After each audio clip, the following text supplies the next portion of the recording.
Hi everybody, this is Stephen Pugh of the Home Bible College. This is lecture 14 for the second year students, and we're looking at the book of Proverbs, which I call the Wisdom of Solomon.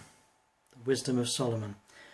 It's an Old Testament book of 31 chapters, as we know, written by Solomon, but it also has some additional material put into the book from a person called Agur and Lemuel,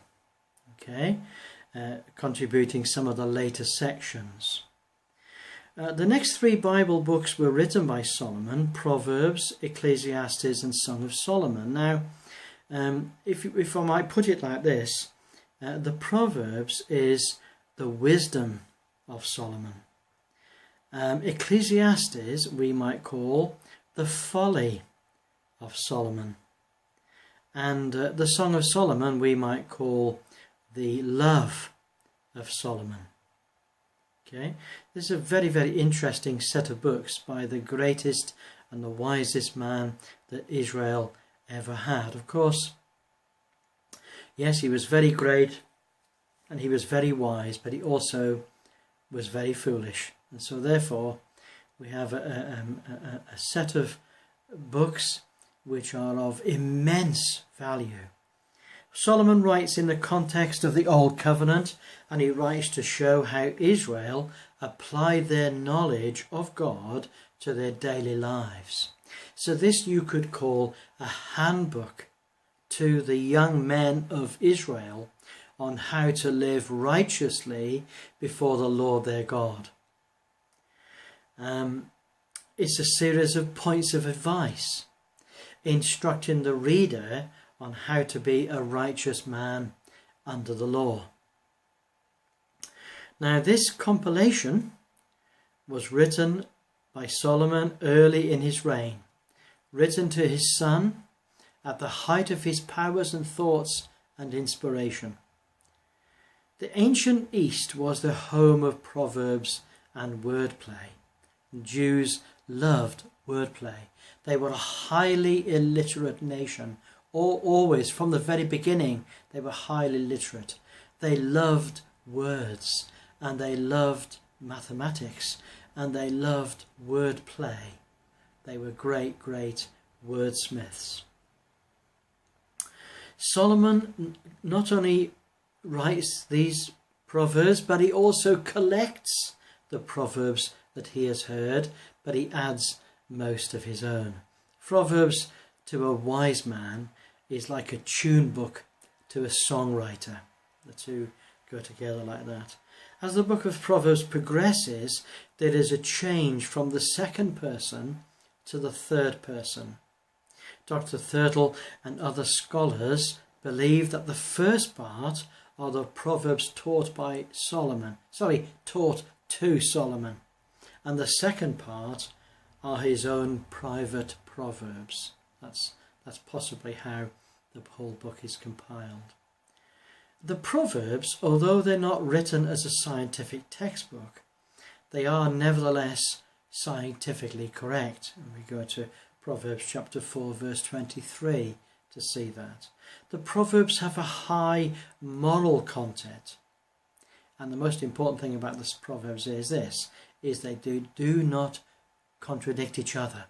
There is a complete consistency throughout the Proverbs. The book of Proverbs describes a young man starting out on life with two schools of thought trying to capture his attention: the school of wisdom and the school of folly.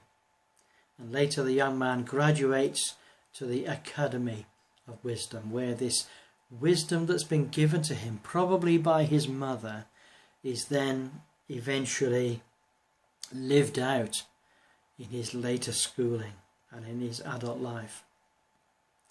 Solomon wrote about 3,000 proverbs. In 1 Kings chapter 4 verse 32 we read that. In this particular book we have only about 1,000 proverbs recorded.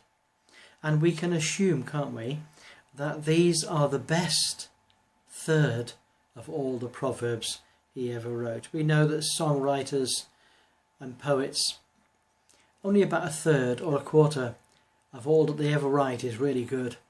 And what we have is the very best of the wisdom of Solomon. So a proverb then, if we might define that, is a saying that is a specific truth about life. Okay, so it's a saying that conveys a specific truth about life. Now they're usually short sentences, but they're drawn from long experience. And in the typical Jewish manner, not only are they proverbs, sayings, but they're also probably able to be set to music. And almost invariably they come in couplets. So the proverb may say one particular point, and then they may say the same point but in a completely opposite way of saying it. So it's the same point but just said the other way around. And that's very, very typical of Jewish poetry. They are usually written to be easy to remember, and sometimes they're written with a certain amount of humour. Often they are two complementary couplets, as I say, and the two couplets are related to each other in what's called a parallelism, according to Hebrew poetry. So you can see how that the proverbs are very much linked to poetry. We give a typical example of this in Proverbs chapter 1 verse 7. That you could call this the classic proverb of the whole of the Proverbs book. The writer says, "The fear of the Lord is the beginning of wisdom, but fools despise wisdom and instruction." So you can see it's a couplet, two phrases. I'll say it again. The fear of the Lord is the beginning of wisdom, but fools despise wisdom and instruction. So here we have two phrases here which say something very similar, and they complement one another. So we have in this book, we have four parts to it. The first part is wisdom and folly contrasted. We then have a second part, which are the Proverbs of Solomon. The third part is the Proverbs of Agur. And the fourth part is the Proverbs of a mother to Lemuel. So let's have a look at the first part. In the first part we have wisdom and folly contrasted. This is from chapter 1 verse 1 to chapter 3 and verse 35. But there are a number of parts to this. In the first chapter we have the young boy at home starting out in life under the training of his mother, and she teaches him the value of Proverbs, and she gives him a whole series of advice for a young man living in Israel under the law. In the next section we see that in chapter 2 the boy goes from his home to the fellowship of his playmates, and there the concept is the rewards of wisdom. This is chapter 2.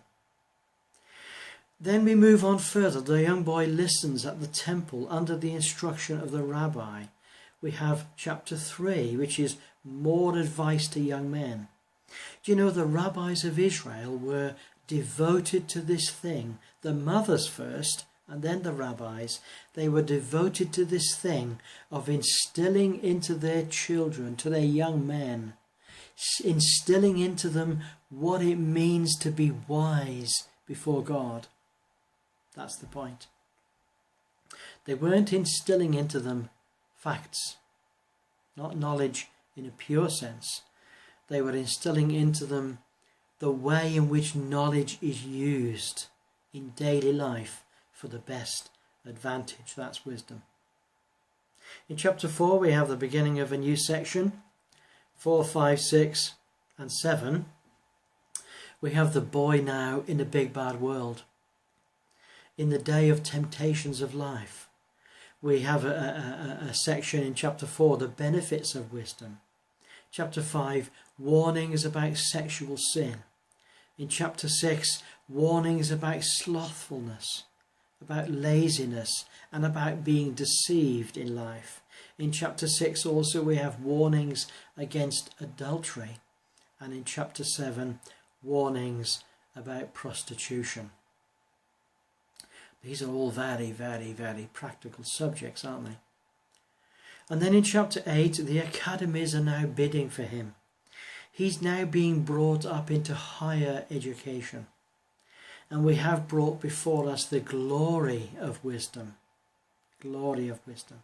A person that's really wise and discreet and sensible, who understands his own mind, who understands how the world works, and understands what God requires of him. That's a wise man. Then we have in chapter 10,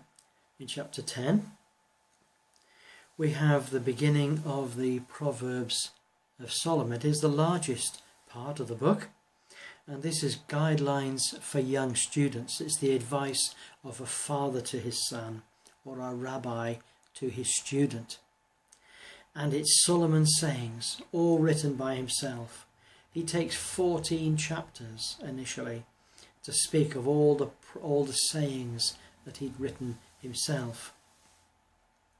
And Solomon's sayings were then collected by the men of Hezekiah. And they also add to this collection. So you've got all of Solomon's sayings, and then we have the collected sayings of the men of Hezekiah, which add to that great body of wisdom.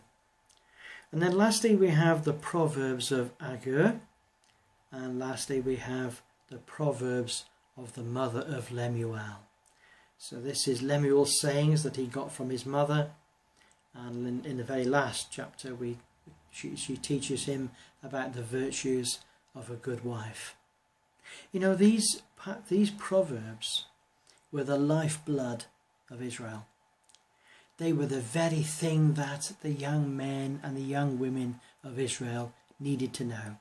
They needed to know about those things in life that were a danger. They needed to know about the great man traps that could come upon a person, that could hinder them, that could trip them up. They needed to know about the great temptations of life and how they were to be avoided. This was great education. This is what you learnt from cradle to the grave.